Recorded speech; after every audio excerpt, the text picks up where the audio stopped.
శౌర్య సీనులపై రంగు వేయడానికి బదులు రామ ఆద్య ఇద్దరు కూడా ఒకరిపై ఒకరు రంగులు వేసుకుంటారు. మళ్ళీ ఇద్దరు కోపంగా చూసుకుంటూ ఉంటారు. జుట్టు పట్టుకొని మరీ కొట్టుకుంటూ ఉంటారు.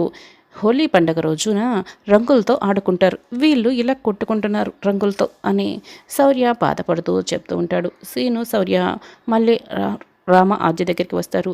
ఇద్దరిని ఎత్తుకొని తీసుకువెళ్తారు. రామ ప్లీజ్ రామ, నా మాట విను రామ, నువ్వు ఇంతటితో ఆపేసేయి రామ అని శౌర్య రామలక్ష్మిని బతిమలాడుకుంటుంటే రామలక్ష్మి అయితే అసలు పట్టించుకోదు. అలాగే బొంగమూత పెడుతుంది. అప్పుడే దూరం నుంచి ఇదంతా చూస్తున్న అస్మిత, ఇప్పుడు ఈ రంగులన్నీ కూడా ఈ గంప నిండా పోసుకువెళ్తాను. ఇప్పుడు ఈ రంగులన్నీ తీసుకువెళ్ళి శౌర్య సార్పై పోసేస్తాను. రామ ఈరోజు శౌర్య సార్కి రంగు పోయకుండా 1 ఇంచు కూడా ప్లేస్ లేకుండా నేను శౌర్య సార్ని రంగులతో ముంచేస్తాను అని అనుకుంటుంది. గంప నిండా రంగులు పట్టుకుంటుంది. ముఖంకి అడ్డు పెట్టుకుంటుంది. మోసుకు వస్తూ ఉంటుంది. అప్పుడే రామలక్ష్మి అలిగి లోపలికి వెళ్తుంది. శౌర్య రామ అంటూ వెనకే పరిగెడుతూ ఉంటాడు. శౌర్య అక్కడే ఉన్నాడనుకొని అస్మిత రంగుని కుమ్మరిస్తుంది. అయితే ఆ ప్లేస్లోకి బిట్టు వస్తాడు. అక్కడ నిల్చొని ఉంటాడు. ఆ రంగు మొత్తం బిట్టుపై పడుతుంది. అదేంటి, నేను రంగు పోయగానే శౌర్య సార్ ఇలా గంపలా మారిపోయారు అని అస్మిత షాకింగ్గా అలాగే చూస్తుంటుంది. అప్పుడే ముఖానికి గంప అడ్డుగా ఉన్న బిట్టు గంపని తీసేసి ఏడుస్తూ, నేను మా అమ్మతో చెప్తాను చూడు అని ఏడుస్తూ లోపలికి వెళ్తాడు. సారీ అని అస్మిత చెప్తూ ఉంటుంది. బిట్టు అయితే ఏడుస్తూ వంట చేసుకుంటున్న జానకి దగ్గరికి వెళ్తాడు. పెద్దమ్మ అని ఏడుస్తూ పిలుస్తూ ఉంటాడు. ఒక్కసారిగా బిట్టు అవతారంలో చూసిన జానకి ఉలిక్కి పడుతుంది, భయపడుతూ ఉంటుంది. పెద్దమ్మ, నేను బిట్టుని నీ కోసం వస్తుంటే చూడు నన్ను రంగులు పోసేసి ఎలా చేసేశారో, కొత్త షర్టు పెద్దమ్మ అని ఏడుస్తూ ఉంటాడు. ఉండు ఏడవకు అని కాస్త డబ్బును తీసి ఇస్తూ ఉంటుంది. థ్యాంక్ యూ పెద్దమ్మ అని అంటూ, ఇదిగో పెద్దమ్మ అని ఒక ఉత్తరాన్ని బయటకు తీస్తాడు. ఏంట్రా ఇది బిట్టు అని జానకి అడుగుతూ ఉంటుంది. పెదనాన్న నీకు ఇవ్వమని పంపించాడు అని ఉత్తరాన్ని చేతిలో పెట్టి బిట్టు వెళ్ళిపోతాడు. వెంటనే జానకి ఆ ఉత్తరాన్ని ఇక తీసి చూసి చదువుతూ ఉంటుంది. మనం ఎప్పట్లా హోలీని జరుపుకోవాలి జానకి, మనం ఇద్దరం ఏకాంతంగా హోలీని తోటలో జరుపుకుందాం, నువ్వు తోట దగ్గరికి వచ్చేసాయి అని రఘురామ్ దాంట్లో రాసి ఉంటాడు. మొదట జానకి అయితే చాలా సంతోషపడుతుంది. ఇంటి దగ్గర వరకు వస్తాడు, లోపలికి రాడు. అలాంటిది నేను తోట దగ్గరికి రావాలా, ఏకాంతంగా హోలీ జరుపుకుందామా, నేను రానంటే రాను అని జానకి ఆ పేపర్ని నలిపి విసిరేస్తుంది.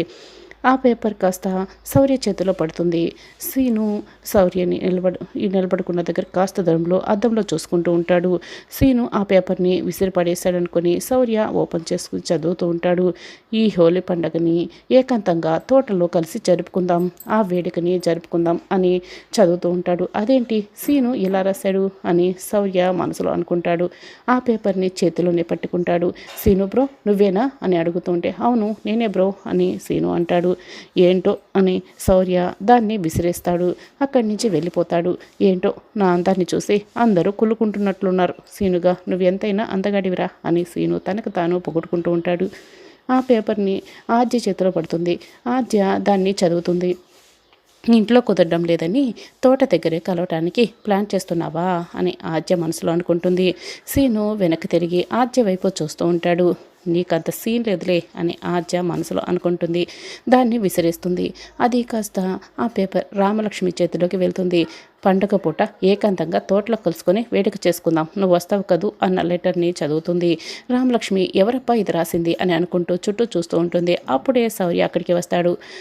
సార్ మీరు ఇలా లెటర్లు కూడా రాస్తారా, మీరులో ఈ యాంగిల్ కూడా ఉందా అని రామలక్ష్మి మనసులో అనుకుంటుంది. సంతోషపడుతూ ఉంటుంది. శౌర్య సార్ ఓకే సార్ అని రామలక్ష్మి చెప్తుంటే, ఏంటి ఓకే, ఏంటి శౌర్య సార్ అని పిలుస్తున్నావు అని శౌర్య పిలుస్తూ ఉంటాడు. ఏంటి సార్ తోటలో ఏకాంతంగా హోలీ పండుగ జరుపుకుందామని చెప్పి మళ్ళీ ఏమి తెలియనట్లు మీరు భలే మాట్లాడుతున్నారే, మీరు నేను ఓకే అని చెప్తూ ఉంటుంది రామ. అవునా నువ్వు సూపర్ రామ, పద వెళ్దాం అని శౌర్య చెప్తాడు. అదేంటి సార్ అటు కాదు సార్ ఇటు అని రామలక్ష్మి శౌర్య చేపట్టుకొని బయటికి వస్తూ ఉంటుంది. ఆ పేపర్ని విసిరేస్తుంది. రామ శౌర్య ఒకరి చేయి ఒకరు పట్టుకొని జంటగా బయటికి రాగానే ఆద్య వాళ్ళకి ఎదురుస్తుంది. మేమిద్దరం ఏకాంతంగా హోలీ పండుగ జరుపుకోవడానికి తోటకి వెళ్తున్నాం. కొందరు అన్లక్కీ ఫీలోస్ ఉంటారు, వాళ్ళకి రొమాంటిక్ తెలీదు, ఏమీ తెలీదు, అసలు ప్రేమగా ఉండటమే తెలియదు. మేము చూడండి ఎలా వెళ్తున్నామో అని రామలక్ష్మి శౌర్యకి దగ్గరగా వెళ్ళి ఆద్య కులుకునేలా ప్రవర్తిస్తూ ఉంటుంది. అది చూసి ఆద్య కోపంగా రగిలిపోతూ ఉంటుంది. పదండి శౌర్య సార్ తీయండి సార్ బైకు అని చెప్తూ ఉంటుంది. శౌర్య సార్ నన్ను పిలవరా అని రామలక్ష్మి చెప్తుంటే, రా రామా అని శౌర్య చేతిని అందిస్తూ ఉంటాడు. రామలక్ష్మి శౌర్యని గట్టిగా హక్ చేసుకొని మరి బైక్లో కూర్చొని వెళ్తూ ఉంటుంది. ఏంటి నన్ను అన్లక్కీ ఫెలో అంటావా? నాకు ఏమీ తెలీదా? పైగా అమెరికా నుంచి వచ్చిన నాకు ఏమీ తెలియదంటావా? నన్ను ఎన్నేసి మాటలన్నావు రామా అని ఆద్య అనుకుంటుంది. ఇక కోపంగా రగిలిపోతుంటుంది. సీను అయితే ఆద్యని తలుచుకుంటూ సోఫాలో పడుకొని గాల్లోకి చూసుకుంటూ ఉంటాడు. అప్పుడే ఆద్య గట్టిగా సీను అని గట్టిగా అరుస్తుంది. ఒక్కసారిగా ఉలిక్కిపడి ఆద్య ఆద్య అంటూ సీను పరిగెత్తుకొని బయటకు వస్తాడు. ఆద్య నువ్వు పిలిచావా అని సీను వచ్చి ఆయాసపడుతూ అడుగుతూ ఉంటాడు. పిలవలేదు, అరిచాను అని ఆద్య చెప్తుంది. ఏమైంది అద్య చెప్పచ్చా అని సీను అడుగుతూ ఉంటాడు. ఆ రామ నన్ను ఎన్నేసి మాట్లాడినది, నాకు అస్సలు రొమాన్స్ తెలియదంట, నేను అన్లక్కీ అంట, నన్ను చాలా మాటలు మాట్లాడింది అని ఆద్య చెప్తుంది. అవునా, రామలక్ష్మి ఇన్ని మాట్లాడిందా అని సీను అడుగుతూ ఉంటే, పద మనం తోటకి వెళ్ళాలి, ఈ అమెరికా ఆద్య అంటే ఏంటో రామాకి చూపించాలి అని ఆద్య చెప్తుంది. తోటక ఎందుకు అని సీను అడుగుతూ ఉంటాడు.